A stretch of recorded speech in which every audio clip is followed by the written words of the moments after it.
Everyone, it's Sam. Today we need to talk about the stock market, why it's crashing, when it will stop crashing, and all that kind of stuff. I know there's a lot of fear in the market right now. I know that it hurts too when you see S&P 500 pretty much at all-time highs. Sure, it came down a little bit. Nasdaq moving up, Dow moving up. The indexes are still near all-time highs, within 5 or 10%. And retail traders are getting destroyed right now.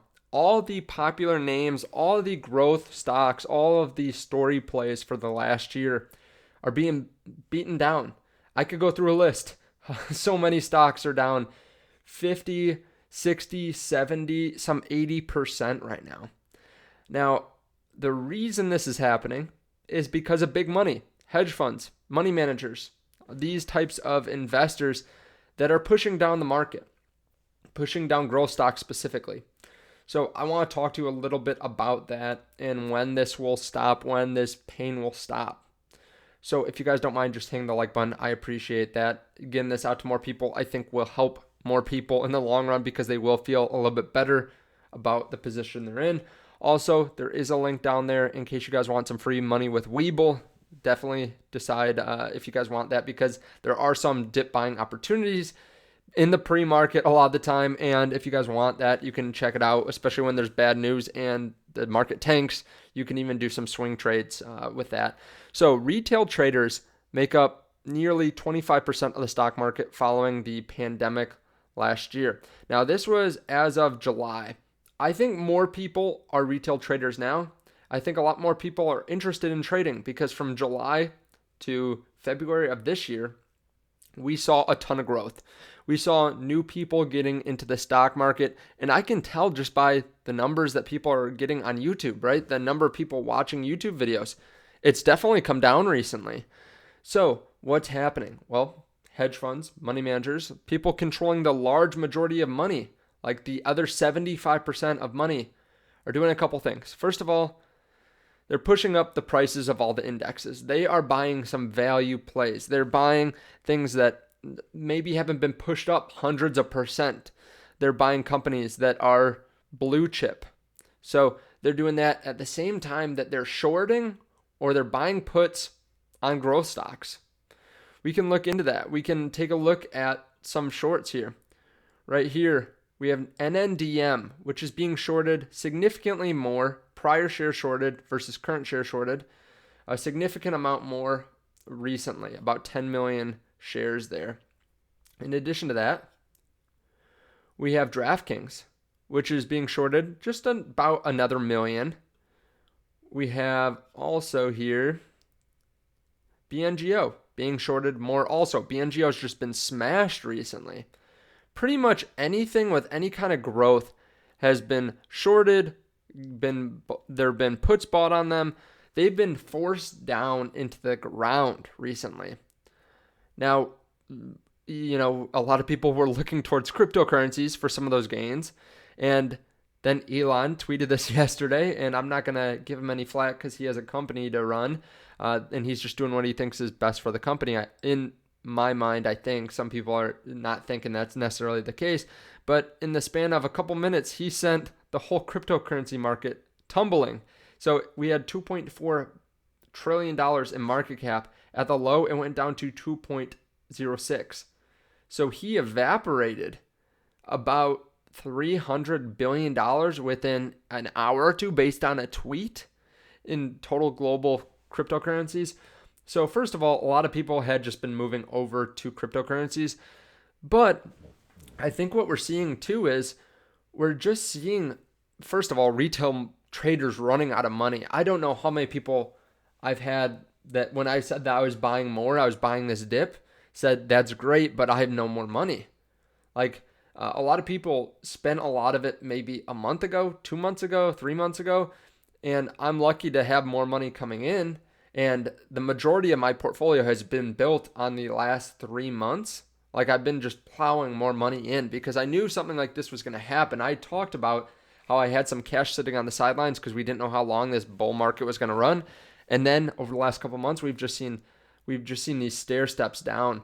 But we just continuously see more and more money flowing out. So the question is, okay, when does this end? We're seeing stocks like NNDM that are trading less than their cash value. Oh man, I talked about this just the other day, and as soon as I talked about it, it rubber banded. I talked about it when it was right at this level, 557. Then it jumped back up. I'm really considering doing a swing trade in this one because again, they just announced that they were going to do another. They were going to raise some more cash here actually. So they dropped a little bit on that news. So I am considering buying some of this one just because it's so insane that it's trading for this cheap. We've seen so many other stocks that have fallen 70%. So when is it going to stop? Well, in my mind, hedge funds are having their way right now.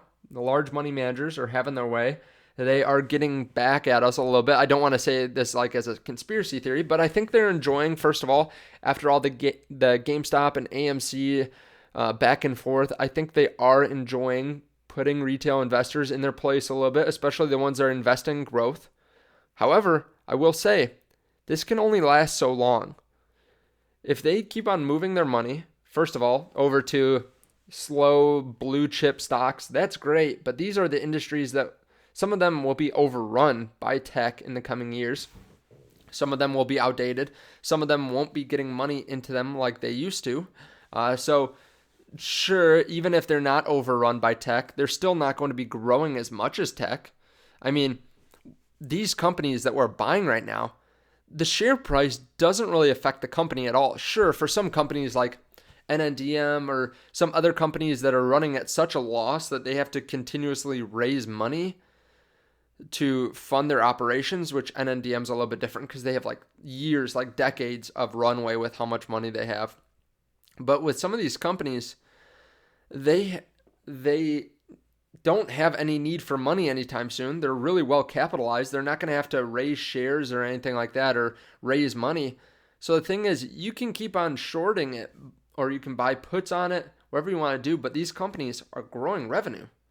They're growing it consistently. Tattooed Chef is probably one of the only stocks that's not down today. But Tattooed Chef, yeah, actually it's down 1%.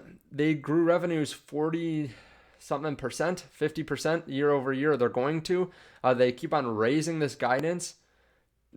This is going to continue growing at a very fast rate. They're going to continue to become closer and closer to profitability. They're going to blow through profitability in a couple of years, and they're going to continuously add more and more clients or keep on expanding their reach and growing into more lines of business, not just the freezer aisle. They're going to continuously gain more and more revenue. In years down the line, I think institutions are going to plow money in here. CLSK stock is growing very quickly. They are growing revenues 300% since last quarter, like not year over year, quarter over quarter, but from Q4 of last year to Q1 of this year, just over the 3-month period, they are growing revenues 300, 400%. It's a very highly profitable Bitcoin mining business, but it's being smashed today because of Bitcoin. Bitcoin's down 8, 9, 10%. So is CleanSpark. It's down significantly. Even though they just announced that they're acquiring more miners, they're 95% carbon free and they're going to turn to 98% carbon free by the summer.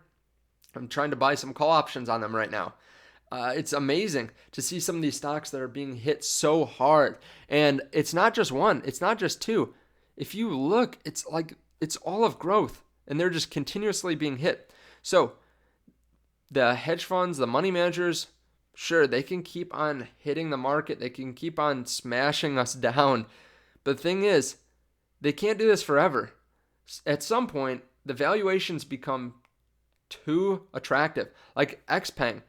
I didn't read their full earnings today, but I believe they actually beat significantly on what the expectations were, and they're down 7%. Like, you can continuously short the market for a certain period of time. You can keep on forcing prices down, but these are the companies that will be earning a lot of money, will be making a lot of money a year, 2 years, 3 years down the line. So sure, this can continue to happen for a short time period. But after inflation fears are gone, or after people realize, hey, maybe inflation isn't here to stay, or after these companies just don't really need cash that much and they're just going to continuously grow, hey, maybe it's time to put some money back in these stocks that are literally down 70%. You can get growth even if they only go to half of what they were before. You might be able to get 70-80% return on investment if some of these hedge funds can even push it half as high as they used to be, as opposed to maybe 10% growth in some of these blue chips. So that is my opinion. I think if you have money, I've been saying this the whole time, if you have money, you don't know when it's going to turn. I think probably in the next couple months it's going to turn. Some people are saying it's going to be a little bit longer, maybe end of the summer. I think it's going to turn in the next couple months because at this rate, I don't see this continuously happening. I can't imagine more than, several weeks of this, right? Where we have this 7% down a day. I mean, again, these are like 52-week lows on some of these stocks. Now, I could always be wrong. I could always be wrong. I know some people have been getting mad at me because I just say that I'm buying the dip and I buy the dip and then it falls lower and that's fine. But, there's no way of knowing when the bottom is exactly unless you're one of these massive controlling hedge funds and you decide to get all your other buddies to push up the price with you. But there's no way of knowing when the bottom is. Just know that it's going to return at some point if you're buying into the right companies. Now, I don't think all of these are going to burst up. Like, I follow a bunch of stocks just to see what they're doing because a lot of people have asked me about a lot of different stocks. I don't think all these will get to the old heights. I mean, some of these were pushed way too high. But I think if you're doing the right research, if you're picking out ones that you really believe in, some of them are going to have explosive days ahead. Now, I'm not going to sit here and say that they're soon. I'm not going to say that they're tomorrow or anything like that. We don't know. But it always looks darkest before the dawn. I hate to say that. I love to say that too because I just like that movie, Batman. But it always looks darkest before the dawn. I remember that last year when a lot of people thought that, you should move all your money into short positions. Like, think about where we were last year when we had real fears, like the whole country shutting down. People were stopping all money. Like, there's no flow of money anywhere. Like, you couldn't spend money because you couldn't leave your house. Like, my company actually gave me a card, like, saying that I was legally allowed to be on the roadway. That's how crazy things were. We were having runs on the grocery stores and runs on the banks. People were wondering if they could take out all their money out their checking account. Like, it was crazy. And now we're worried because, like, the economy's doing too well. Like, these companies are growing too quickly. All these companies on this list, not all of them, but most of them are crushing earnings. We have Coinbase that is increasing their revenue 900% year over year, and they might not be the best example of this, but we have so many companies that are growing and beating expectations, and we're worried about that. And the thing is, hedge funds have to play money differently than we do. They have to play the stock market differently because they make their money from their clients. They need to retain clients. They need to show results every quarter. So they have to look really short term. So they are not able to take advantage like we are long term of good buying opportunities. If they buy and prices go down another 10, 20% and other hedge funds beat them out or other large money beat them out, people will move money. They will lose clients and lose revenue and lose profitability. So they have to post short-term gains. But if we're looking long-term, like, this is really attractive. I know ARK Invest and Kathy Wood said a week ago, maybe it was, they're actually excited that this is happening because they are increasing their annual returns. They think that they can hit 30% annual returns, and they look dumb right now for saying that. A lot of people think that they are washed up, or that Kathy Woods is washed up. People think that they look dumb for saying that it could go that high. But it really makes sense, right? I mean, if they're thinking that they can triple over the next 5 years or quadruple, like, some of these stocks only have to get to their old highs in the next 5 years, and they will triple their money, or you'll triple your money in them. So it's really an interesting position that we're in right now with so many stocks falling. And as I'm saying this, they just keep on falling. We saw like a false positive earlier, or like a false little bump, and then they kept on falling. We've seen this a lot.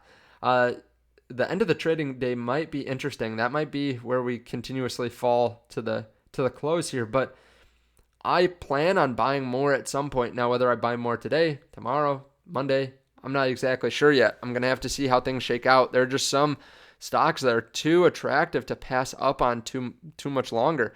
But let me know your thoughts on this down below. I know it hurts. Maybe if you are watching your portfolio fall today, maybe you should go take a walk or something like that. Just take a step away. Feel free to take the day off of the stock market. Thank you guys so much. If you guys want, there are some interesting earnings coming up later. We have Sens, BNGO, DMTK. We have Coinbase.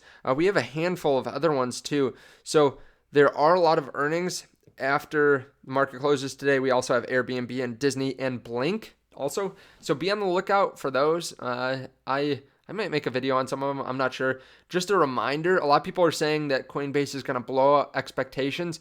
What they came with when they came public was the unaudited version of Q1 results. So I don't think they're going to blow out expectations because they literally kind of gave us the unaudited version before. The question is just whether they give like forward guidance or they talk about this last like month and a half, or these last just month and a couple, like a week or two, because from April to now is when we don't know what they've done. But I think it's going to be really good because the whole crypto market has been exploding. So let me know your thoughts on this down below. Sorry that this is happening, but hopefully you have money. If you don't have money, good time for a walk. Thank you guys so much. I really appreciate it, and I will see you guys in the next video. Bye.